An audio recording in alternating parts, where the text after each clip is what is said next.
Olá, pessoal, bem-vindos novamente ao nosso curso de Noções de Arquitetura e Urbanismo, aqui ministrado para os alunos de Engenharia Civil da Mobilidade do IFG Campus Anápolis. Na aula de hoje, nós vamos tratar sobre o Plano Diretor de Anápolis, Goiás, certo? Então, o objetivo vai ser apresentar os principais pontos desse plano diretor, até porque não tem como a gente observar e ler ele todo aqui. Teria que ser um curso todo só para abordar esse assunto, ok? Mas é sempre importante que quando vocês forem utilizá-lo, então que vocês deem uma lida.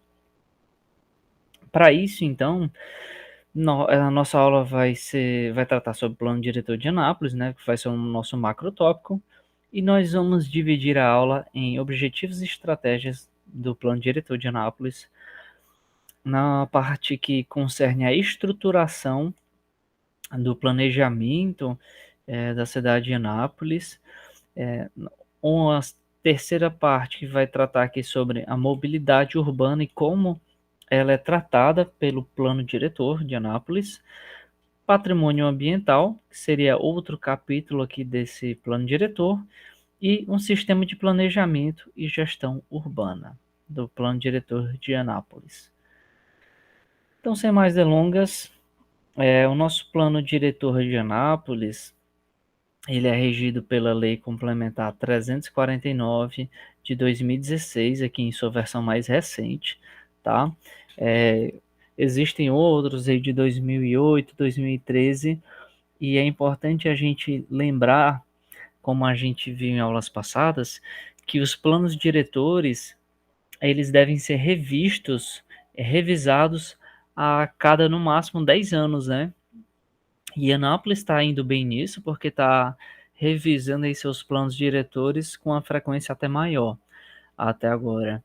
E isso porque a cidade de Anápolis vem crescendo bastante, então vem trazendo uma maior complexidade para essa análise do sistema urbano, necessitando então de um plano diretor cada vez mais completo. Então, dentre os objetivos desse plano diretor participativo de Anápolis, nós temos direito a cidades sustentáveis, que está aqui bem alinhado com o Estatuto da Cidade, né? Na verdade, todos os objetivos aqui desse plano diretor estão bastante alinhados com o Estatuto das Cidades, tá? Assim como nós temos a gestão democrática da cidade, no que concerne a gente sempre observar que nós temos diversos atores na nossa cidade, então nós temos diversos interesses, então essa gestão democrática deve levar em consideração isso. Oferta adequada de equipamentos urbanos, aqui a gente vai entender como equipamento urbano todas as utilidades, né, hospitais, assim como infraestruturas também, que seriam sistemas de distribuição de energia elétrica, distribuição de água e coleta de esgoto, por exemplo. Tá? Então, essa oferta tem que ser adequada para toda a população, né? Ordenação e controle do uso do solo e distribuição de ônus e bônus da urbanização, tá? Ou seja, a gente não pode priorizar, a gente não deve priorizar nenhuma parcela da sociedade, nenhuma parcela de região, mas sim distribuir os ônus e bônus igualmente, de forma que toda a cidade todos os habitantes da cidade sejam beneficiados da melhor maneira possível. E isso vai impactar diretamente nas estratégias do plano diretor dessa cidade, tá? Essas estratégias são citadas aqui no artigo 4º dessa lei complementar e vão resultar nos capítulos em que em que é dividido esse plano diretor. Nós temos aqui estratégias que vão tratar do macrozoneamento urbano e rural, macro sistema viário, perímetro urbano, rede hídrica, né, unidades de conservação em áreas verdes, vazios urbanos, uso e ocupação do solo, mobilidade urbana, parcelamento do solo, parâmetros e índices urbanísticos, aqui que vai entrar a questão de falar sobre taxa de ocupação, taxa de permeabilidade e etc. Tá? Nós temos também instrumentos jurídicos urbanísticos, programas especiais de interesse social, urbanístico, ambiental, econômico e estratégico, né, trazendo aqui uma gestão bem integrada de toda essa cidade, certo? No que concerne não só a planejar o que tem que ser feito de uma maneira bem técnica, mas levando em consideração também todo o sistema trabalhando como um todo, né? Que lembra mais a gente, quando a gente observa isso aqui tudo, trabalhando aí o Programa de Gestão Democrática da Cidade, a gente pode observar, então, a engenharia urbana, né? Na engenharia urbana, que a gente tinha aquela noção não só de tentar organizar a cidade de uma maneira que fosse simplesmente mais racional, de uma maneira mais simplista, mas levando em consideração todos esses sistemas e todos os entes que estão atuando aqui, né? Tanto é que a gente vê rede hídrica, vazio, uso e ocupação do solo, mobilidade urbana, interesse social, urbanístico, ambiental, econômico. Então a gente está tratando aqui das diversas óticas. Então o plano diretor, não só o de Anápolis, mas os planos diretores no geral, eles vão ser instrumentos bastante importantes aqui para a engenharia urbana. Tratando a princípio, então, no que concerne a estruturação da cidade, na estruturação a gente vai trazer aqui, vai pensar em tudo que vai interferir no espaço, principalmente no espaço físico da cidade, né? Com as divisões por zonas, as taxas e índices utilizados, né, para aproveitamento e uso dos solos, no que concerne aqui também aos instrumentos que são utilizados para modificar essa estruturação, né, e regulamentar essa estruturação da cidade, assim como os polos geradores de impacto, que vão trazer que, como o nome diz, impactos bastante consideráveis em uma determinada região, seja um impacto nas infraestruturas urbanas, ou seja, um impacto na mobilidade, por exemplo, tá?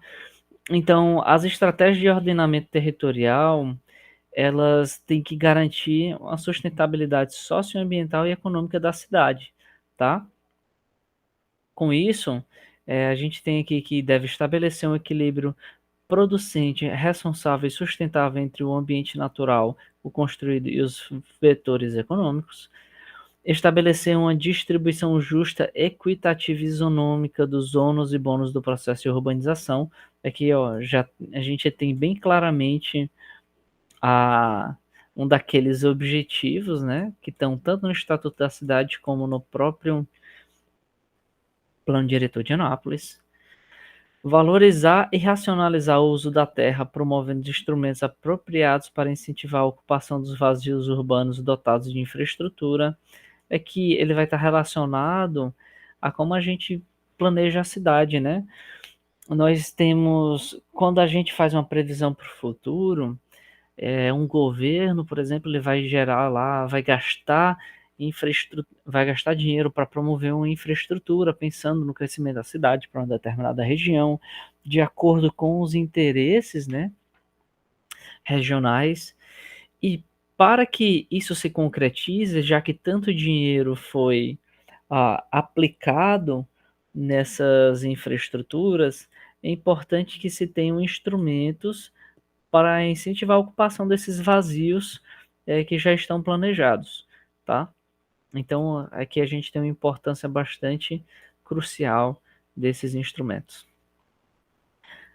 Garantir o integral cumprimento da função social da propriedade, isso também a gente viu no Estatuto da Cidade, que está relacionado a gente evitar que nós temos terrenos subutilizados ou não utilizados no meio da cidade, apenas por especulação, ou simplesmente porque são terrenos abandonados.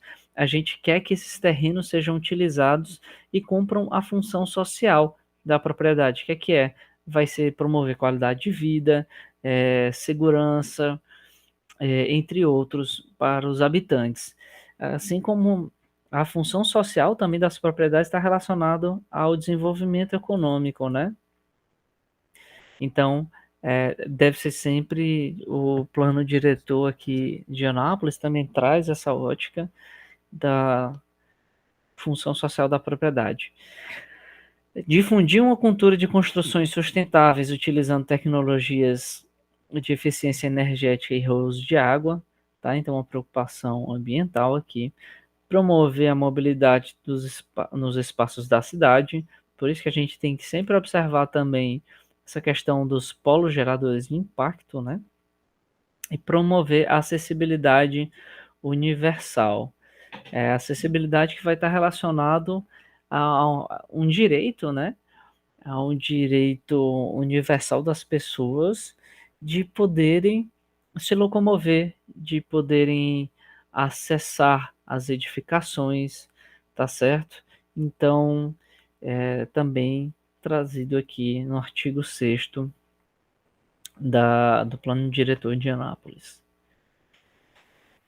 Então, a divisão por zonas vai entrar nessa estruturação da cidade de Anápolis pelo plano diretor mais recente, sendo dividido a cidade em 5, o município em 5 macrozonas, tá?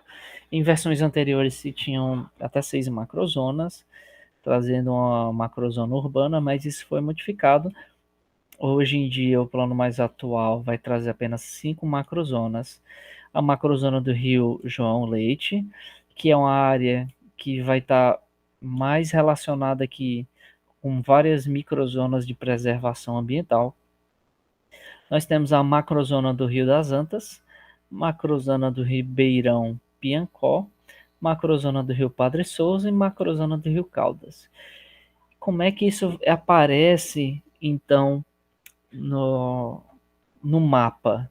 O próprio plano diretor, ele traz essa imagem lá em seus anexos, identificando qual é cada uma dessas macrozonas. Aqui seria o município de Anápolis como um todo, né? Com pequenos cortes apenas, mostrando o que seria cada uma dessas macrozonas. Aqui, por exemplo, nós temos a macrozona do Rio Padre Souza,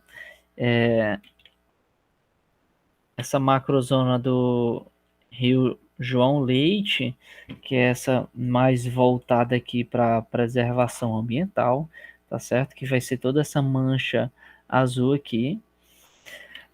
Nós temos a macrozona do Rio Caldas, macrozona do Rio das Antas, que é essa maior macrozona aqui, tá certo? Que vai pegar a maior parte do perímetro urbano.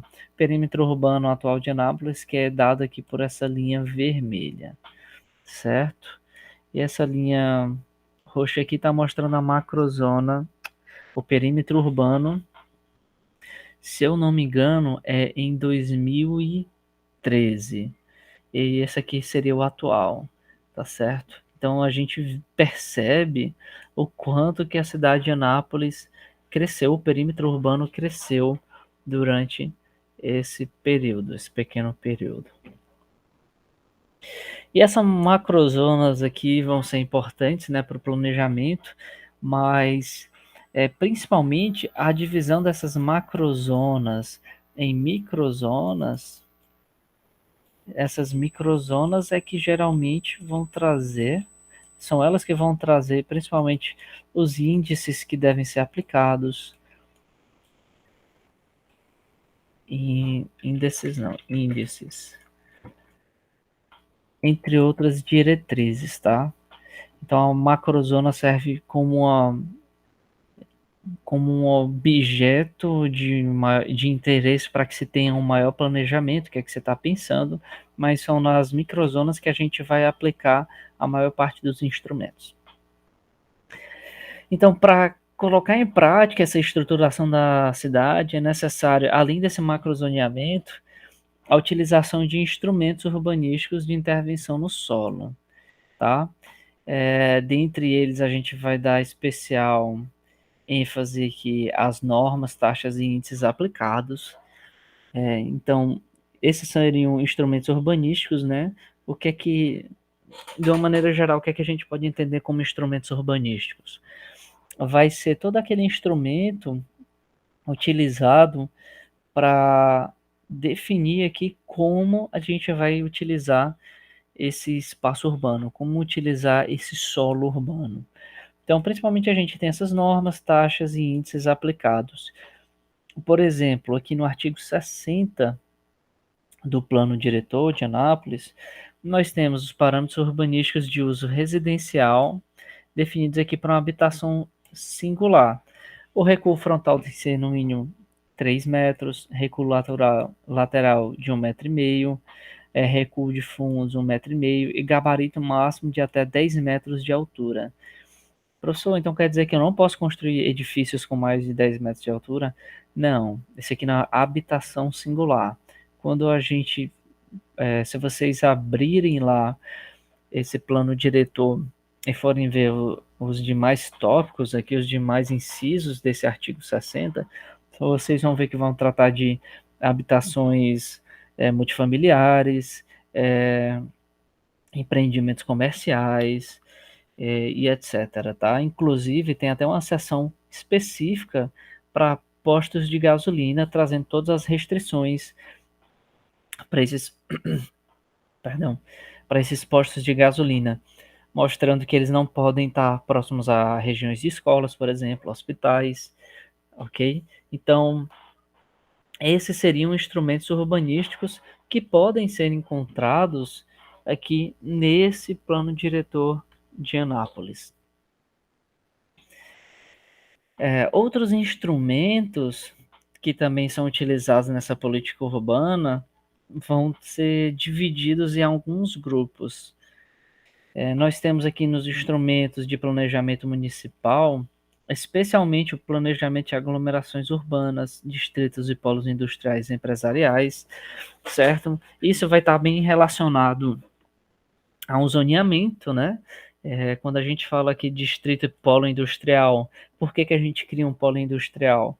Porque a gente quer afastar essas indústrias, geralmente dos centros residenciais. Vocês lembram lá quando a gente viu a cidade industrial, no começo do nosso curso, falando sobre como a cidade era uma cidade feia, poluída, desagradável, que a gente também tinha, isso não era planejado, a gente tinha os espaços urbanos bem conflitantes aqui, indústrias do lado de casas, então tinha bastante barulho, sujeira, isso não era controlado. Então, quando a gente cria esses polos industriais, esses distritos empresariais, seja o que for, alterando isso, nós estamos buscando aqui por meio desses instrumentos melhorar a qualidade de vida da população. Outros instrumentos são gestão orçamentária participativa, ou seja, a gente vai ter aqui a população também, e entidades de classe, sindicatos, sociedades civis, tratando aqui também dessa gestão orçamentária em conjunto com o governo para que seja decidido como aplicar esses recursos para a melhoria da cidade, né? Planos e programas e projetos em nível local, mas aqui isso não acaba. Só nesse tópico ainda de instrumentos de planejamento municipal, nós temos em especial ainda concessão urbanística, plano urbanístico, licenciamento ambiental, certificação ambiental, certo? Nós temos relatórios de qualidade e meio ambiente, né? Carta de risco, planejamento meio físico, zoneamento econômico e ecológico, controle de drenagem, zoneamento ambiental, plano plurianual, diretrizes orçamentárias e orçamento anual e Fundo Municipal de Desenvolvimento Urbano. Ele que mais para frente a gente vai falar brevemente sobre ele, e um pouquinho a mais do que esses outros, né, que a gente está só pontuando porque são bastantes. E o que eu quero que vocês vejam aqui, tanto com esses que são os de instrumentos de planejamento municipal em especial, temos também dos institutos jurídicos e políticos, que vão ser vários também, que vão tratar aqui de desapropriação, servidão administrativa, instituição de áreas de interesse social, parcelamento, edificação ou utilização compulsório, IPTU progressivo, direito de superfície, uso capião, direito de preempção, esses aqui que a gente já até comentou em aulas passadas, né? Outorga onerosa do direito de construir, regularização fundiária, além de, nós temos aqui estudos de impacto ambiental, estudos de impacto de vizinhança, estudo de impacto de trânsito também, que vão ser instrumentos utilizados nessa estruturação, eles que a gente vai também abordar um pouquinho mais à frente. Temos institutos tributários e financeiros. Então, o que eu quero que vocês vejam com todos esses instrumentos é que eles vão estar relacionados a uma gestão da cidade bastante sistêmica. Aí a gente volta novamente para a nossa engenharia urbana, né? Então, esse plano diretor, com todos esses instrumentos, ele está buscando trazer essa ótica da engenharia urbana, de pensar todo o sistema da cidade como um todo, já que cada uma dessas parcelas da cidade vai estar interferindo, vai estar intimamente ligada com as demais, né? Certo? Então a gente teria essa consideração de todos esses instrumentos.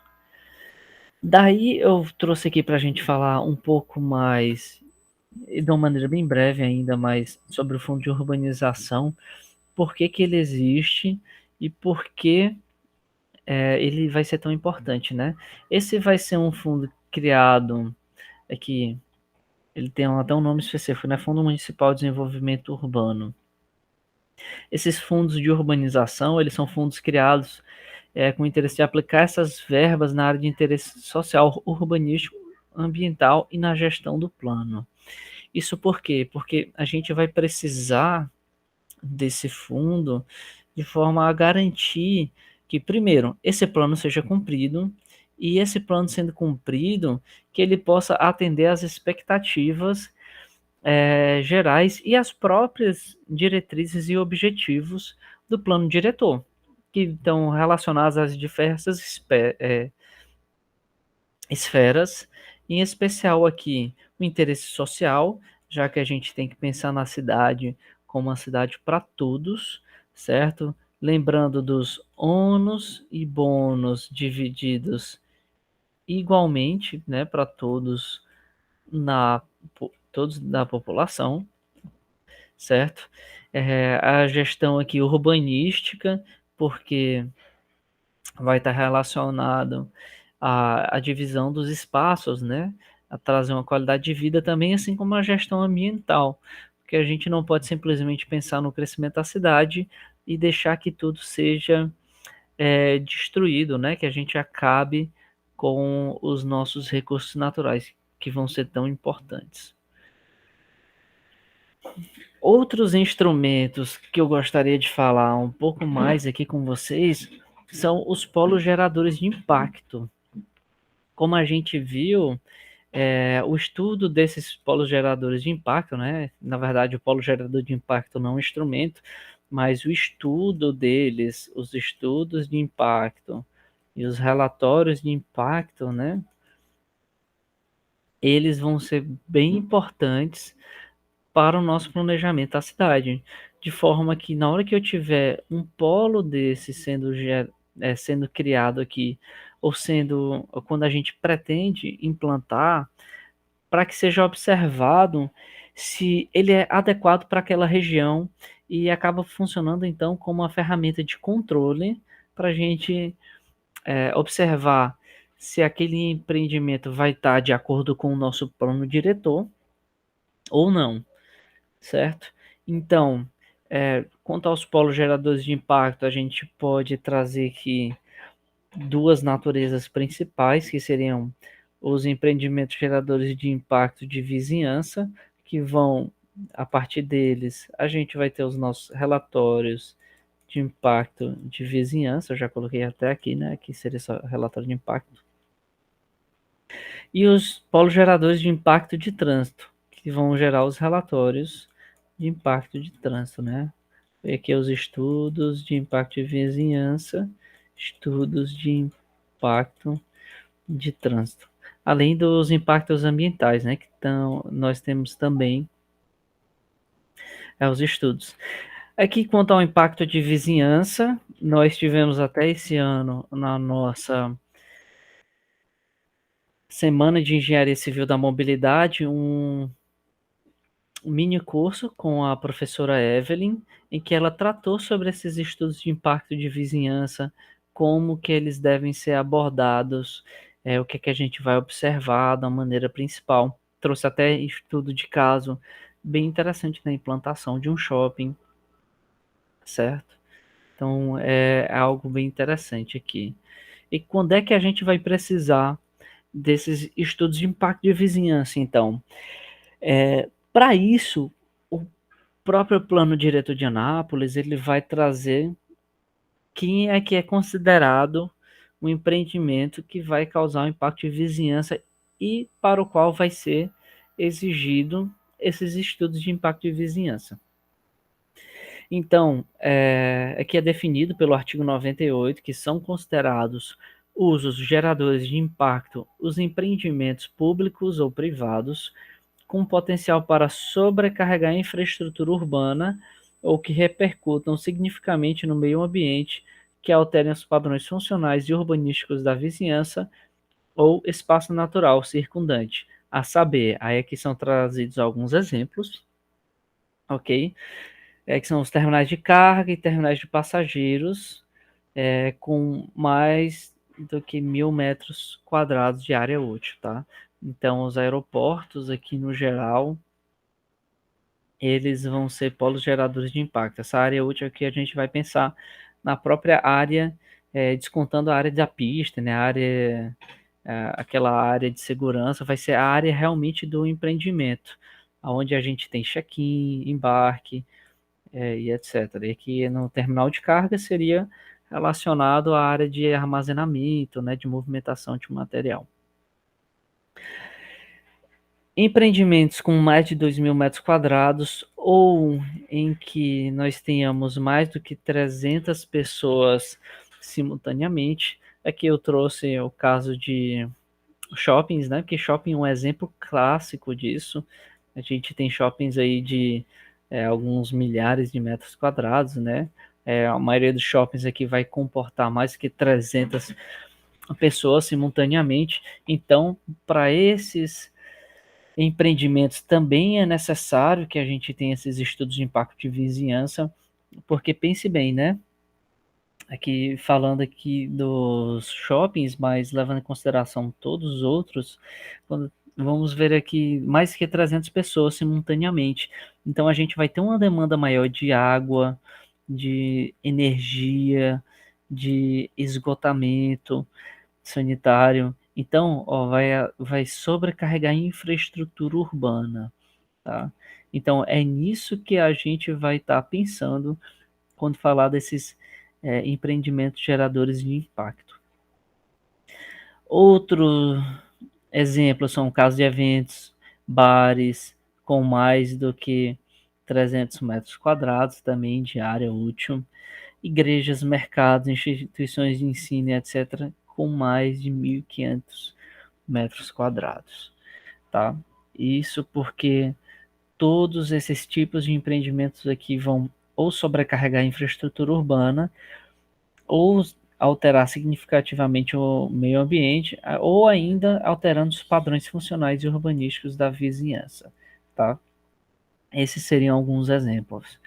E nesse estudo de impacto de vizinhança, vocês podem olhar de uma maneira um pouco mais a fundo lá no plano diretor para saber exatamente o que é que ele vai pedir, quais são as análises que devem ser observadas aqui para os impactos de vizinhança. Ele deve, então, isso é mostrado, então, no artigo 103, dizendo que esse impacto de vizinhança, ele deve obrigatoriamente informar de maneira crítica, ou seja, que seriam os requisitos mínimos, né, o que ele deve ter, que ele deve informar o impacto sobre a infraestrutura urbana, aquilo que a gente disse, né, sobre água, esgotamento sanitário, por exemplo, abastecimento de energia elétrica, ok? Sobrecarga na rede viária de transportes, movimentos de terra e produção de entulho, a absorção de águas pluviais. Aqui a gente vê que em vários aspectos o plano diretor de Anápolis, assim como os demais planos diretores, trazem essa preocupação com a permeabilidade do solo e a absorção dessas águas pluviais, tá? Não só a permeabilidade, mas também questão de a gente ter bacias de retenção e detenção, por exemplo, bacias retenção, para que essa água que caia no telhado, por exemplo, nos estacionamentos, esse volume todo gerado devido à impermeabilização não seja jogado diretamente nos sistemas públicos, para não causar uma sobrecarga grande. Então, muitas vezes vai ser necessário bacias de retenção aqui, reservatórios para acumular essa água durante um determinado período e às vezes, muitas vezes pensando até no reaproveitamento dessa água, tá? Para diminuir esse impacto sobre a infraestrutura urbana. O estudo de impacto de vizinhança também ele deve trazer impacto sobre o meio ambiente na área de influência. Então a gente vê que ele também está relacionado aqui com estudos de impacto ambiental. Os padrões funcionais e urbanísticos da vizinhança e medidas mitigadoras e compensadoras. Tá? O que é que seriam isso? Mostrar quais são as medidas que vão estar sendo aplicadas pelo próprio empreendimento para diminuir os impactos que ele causa na região e as medidas compensadoras, tá? Isso aqui vai entrar até medidas compensadoras financeiramente, para o qual são feitas, para as quais são feitas cálculos aqui para observar essa compensação, mas eu não vou entrar nisso nessa aula.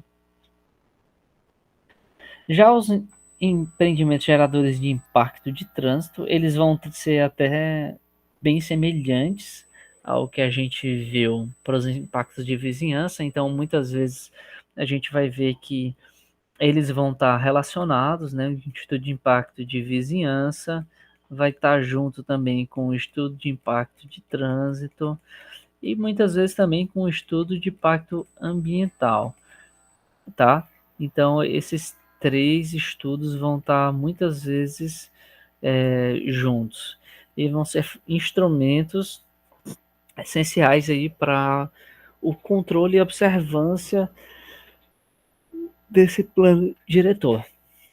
Então, aqui no artigo 112 é trazido que são considerados os empreendimentos de impacto de trânsito as atividades geradoras de tráfego intenso ou pesado que produzam ou atraiam grande número de viagens, causando reflexos negativos na circulação viária e em seu entorno imediato, prejudicando a acessibilidade em toda a região, além de agravar as condições de segurança de veículos e pedestres. Então, quem é que eles vão ser aqui? Também eu estou trazendo aqui também alguns exemplos só que, se vocês lerem o plano diretor, vão ter alguns outros exemplos. Mas voltando aqui, terminais de carga, terminais de passageiros com área útil maior do que 1.000 metros quadrados. Opa, a mesma coisa que a gente tinha aqui para o estudo de impacto de vizinhança, né? Então, esses terminais de carga e de passageiros vão ter sempre esses dois estudos, né? Além do estudo ambiental.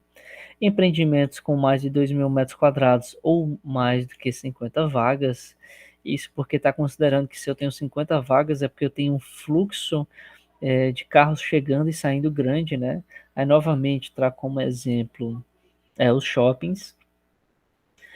Aglomerações com mais de 600 pessoas, né? Então, empreendimentos que tragam essa aglomeração com mais de 600 pessoas, ou empreendimentos residenciais com mais de 50 unidades. Então, um impacto de trânsito aqui, a gente vai ter, por exemplo, numa torre, vamos construir aqui um prédio residencial, vamos dizer que ele tenha 20 andares e tenha 3 apartamentos por andar.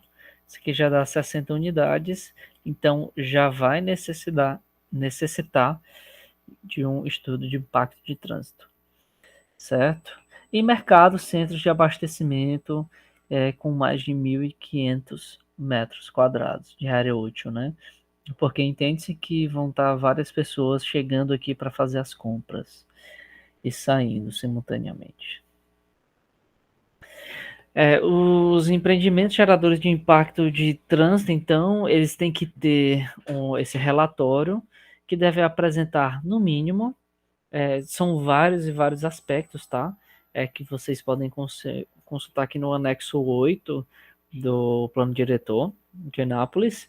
Então, ele vai trazer que eu trouxe alguns, talvez mais importantes, que seriam delimitação e descrição da área de influência direta e indireta do empreendimento.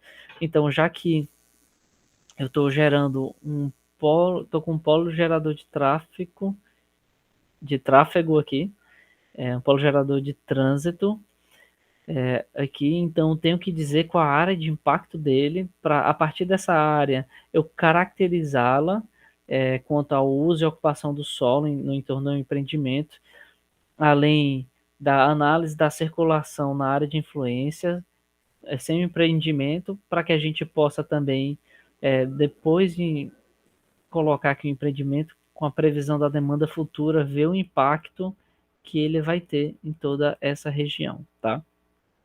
Entre diversos outros aspectos que devem ser observados também, que devem ser conteúdo desse relatório de impacto de trânsito.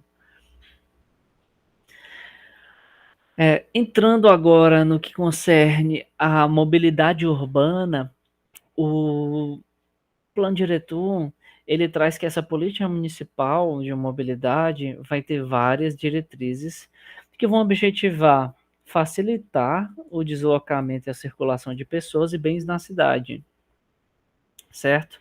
Então, aqui a gente lembra do urbanismo que a gente viu nas aulas passadas, né? Quais eram aquelas 4 funções do urbanismo? Nós tínhamos a da habitação, do lazer, nós tínhamos trabalho lá e também tínhamos circular. Tá? Então, essa função de circulação está relacionada a essa mobilidade urbana. Entre outras diretrizes, nós podemos citar aqui, então, priorizar no espaço viário o transporte público coletivo, relação transporte individual motorizado e o modo de deslocamento não motorizado em relação ao motorizado. Como é que Anápolis e como é que muitas cidades têm lidado com isso? O que se tem feito, principalmente, é trabalhar construindo sistemas metroviários para atender esse transporte público coletivo, né, de alta demanda, criando-se corredores exclusivos para os ônibus, tá certo? Porque assim a gente melhora a circulação desse transporte público, trazendo aqui vias exclusivas, né, corredores exclusivos para esses transportes públicos, certo? Sempre lembrando que é mais vantajoso para a cidade, para a população como um todo, que o transporte público seja de maior eficiência e que o transporte individual ele não seja a prioridade, tá? Imagina se ao invés, vocês já devem ter visto em algum momento alguma imagem mostrando 30 pessoas no ônibus, o espaço que ocupa, né, que seria apenas um ônibus, e 30 pessoas em veículos automotores individuais, né, particulares, levando em consideração que geralmente você tem 2 passageiros num carro seriam 15 carros. Então, olha o espaço que está ocupando a mais. Por isso que a gente visa priorizar esse transporte público coletivo. Outro objetivo dessa política de mobilidade urbana é promover a integração entre os modos de deslocamento motorizado e não motorizado e os serviços de transporte urbano, tá? Isso aqui a gente vai estar observando, principalmente quando a gente traz aqui esse transporte público, vê então terminais, né, em que você pode tanto trocar de veículo para pegar outro transporte público que vá para outra linha, né? Em alguns lugares tem-se até integração com o metrô, tá certo? Isso aqui é um metrô.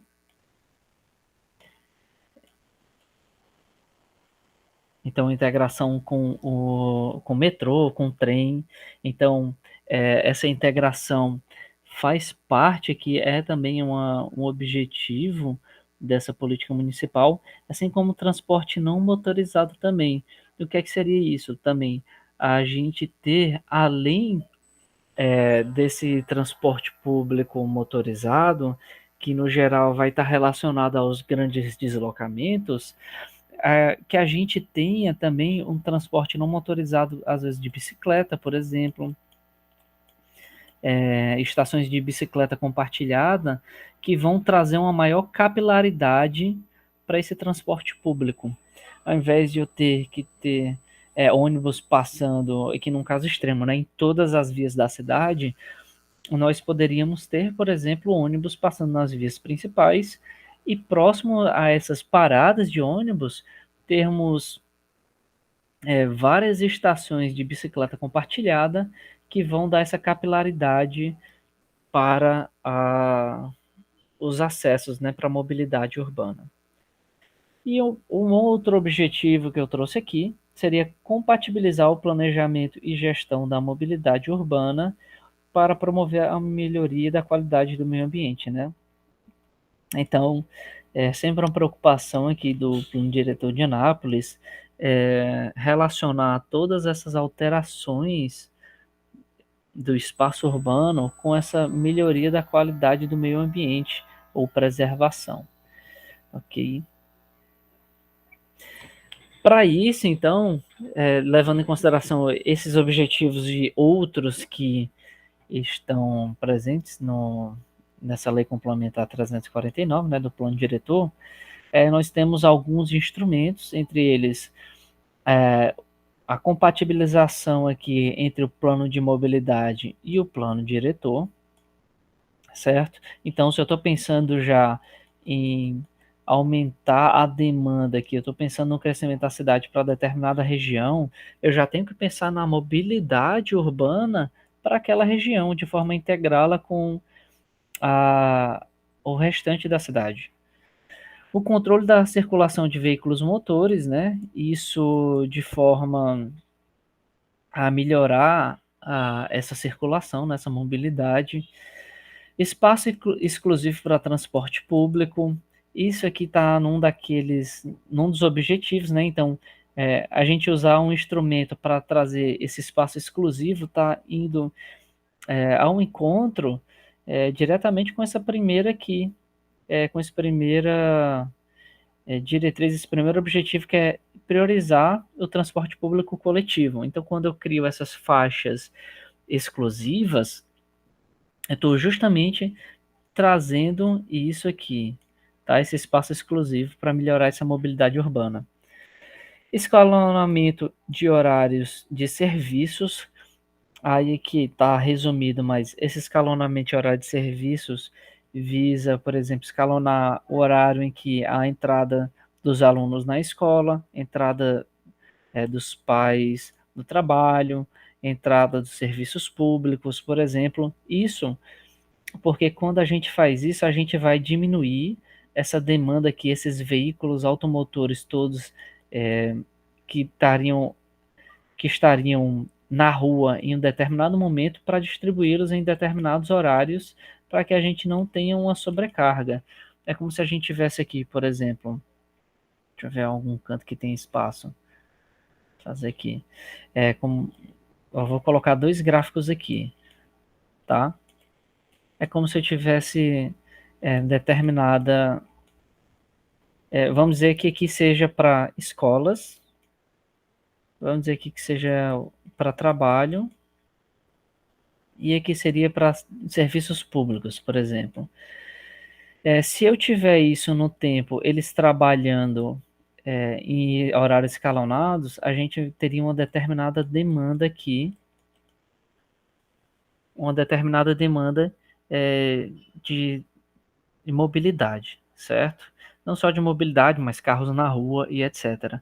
Agora, imagine que se eu pegar esses três ao mesmo tempo, eu vou ter aqui uma demanda muito maior,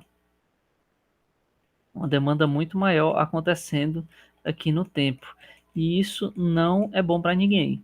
Então, com isso, a gente vai trazer então esse instrumento para esses vai ser um instrumento escalonar esse horário desses diversos serviços. Além de que busca-se também estimular o transporte compartilhado para que a gente aumente aqui o número médio de passageiros num veículo particular, né? Ao invés de eu ter 1 ou 2 passageiros apenas no veículo particular, que a gente tem uma condição mais parecida com o transporte coletivo, né? Que no transporte coletivo, no ônibus, eu vou transportar, eu acho que umas 50 pessoas. Então, ao invés de eu pegar o carro e ter um lugar ocupado e 4 vazios, eu quero buscar que esses 5 lugares sejam preenchidos. Agora, tratando do patrimônio ambiental, o plano diretor de Anápolis, ele vai trazer o patrimônio ambiental como sendo essencial para o desenvolvimento da cidade e qualidade de vida humana, né? Isso a gente já meio que viu quando estava falando sobre o urbanismo, né? Como é importante essa preservação do ambiente, a questão de ter praças, parques, por exemplo, para uma qualidade de vida humana nas cidades, tá? Então, o artigo 144 ele traz que a estratégia de qualificação ambiental compreende um conjunto de ações que visam garantir e manter a qualidade de vida da população por meio da proteção, conservação, recuperação e uso racional dos recursos naturais e ecossistemas, buscando a sustentabilidade para presentes e futuras gerações, respeitando a supremacia do interesse coletivo em detrimento do individual. Então, a gente vai estar sempre pensando não só no agora, mas no futuro, nas futuras gerações, que vai estar relacionado aqui ao desenvolvimento sustentável, definido lá pelo relatório de Brundtland, certo? Então, para isso, nesse título que trata de patrimônio ambiental previsto no plano diretor de Anápolis, nós podemos encontrar algumas definições sobre as áreas de proteção ambiental. Nós vamos ter as áreas de preservação permanente, APP, que são as áreas protegidas, cobertas ou não por vegetação nativa, com a função ambiental de se preservar os recursos hídricos, a paisagem, a estabilidade geológica e a biodiversidade, facilitar o fluxo gênico de fauna e flora, proteger o solo e assegurar o bem-estar das populações humanas.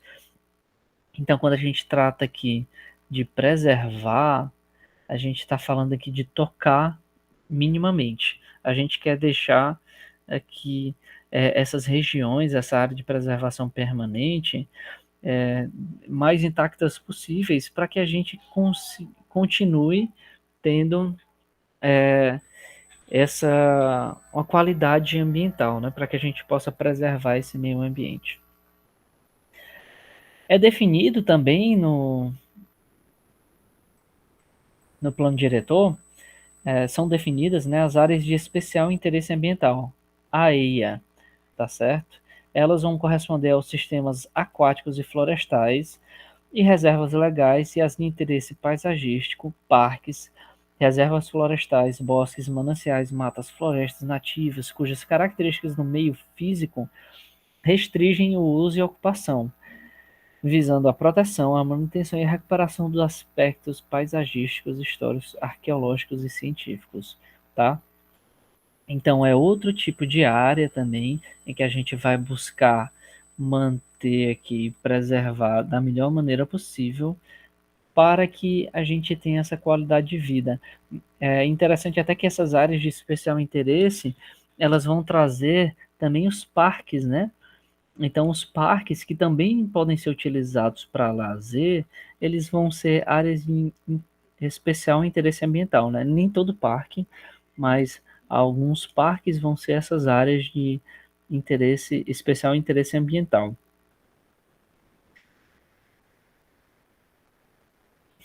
Agora, entrando aqui, acho que no nosso último tópico da aula de hoje, nós vamos falar um pouco sobre como o Plano Diretor de Anápolis traz esse sistema de planejamento e gestão urbana, o que é pensado, tá?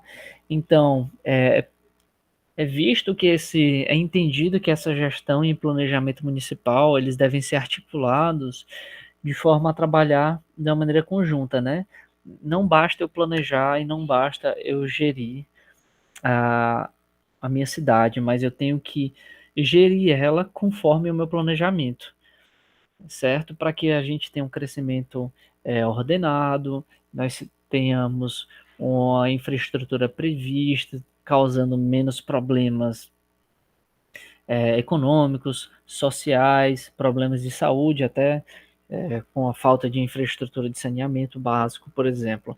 Então, a gente tem aqui no artigo 186 que a política municipal de integração da gestão pública ela vai ter por objetivo articular a integração, convergência e compartilhamento dos dados, informações, programas, projetos e, e ações de planejamento das diversas secretarias da administração municipal. E o artigo 187 traz aqui que são diretrizes da política municipal de integração da gestão pública, implantar gradualmente uma reforma administrativa que desburocratize os processos administrativos, integre os diversos órgãos da administração, priorizando o atendimento adequado de qualidade à população, integrar os planos, programas, projetos e ações planejadas e desenvolvidas pelos órgãos do poder público. Então, que a gente sempre tem aquela integração, pensando aqui nos planos setoriais, pensando em todos os planos, eles devem trabalhar em consonância, né, para que a gente atinja um objetivo comum e não que eles sejam conflitantes. Adotar um modelo de gestão em atenção integral à população, tendo como pressupostos básicos a interdisciplinaridade, intersetorialidade do planejamento e execução de políticas públicas.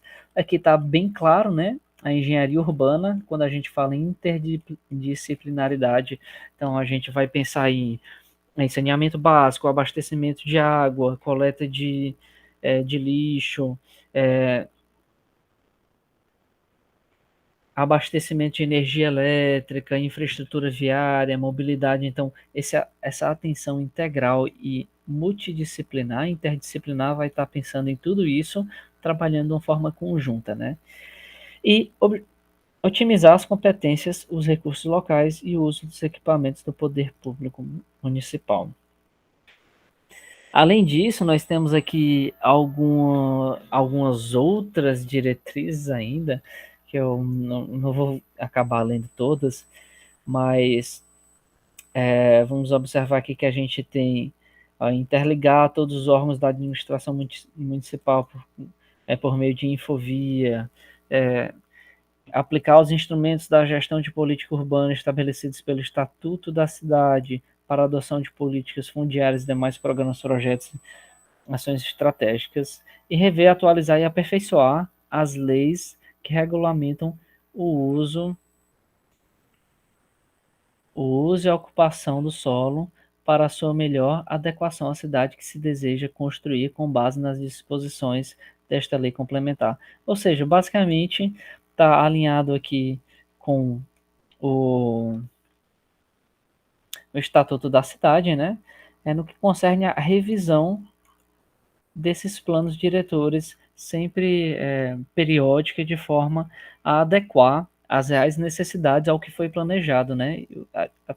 Adequar também o que foi planejado às reais necessidades do futuro, que podem mudar daqui a 1, 2, 5, 10 anos, certo? Então, por hoje era isso que eu tinha para apresentar para vocês. Vocês podem observar isso, tudo que foi dito hoje e muito mais na Lei Complementar 349, de 7 de julho de 2016, aqui de Anápolis, tá certo? Eu até recomendo que em algum momento vocês deem uma lida para observarem isso tudo, tá? Se tiverem alguma dúvida, vocês podem mandar no meu e-mail ou no chat aí do YouTube que eu respondo assim que possível. Ok, pessoal? Por hoje é só.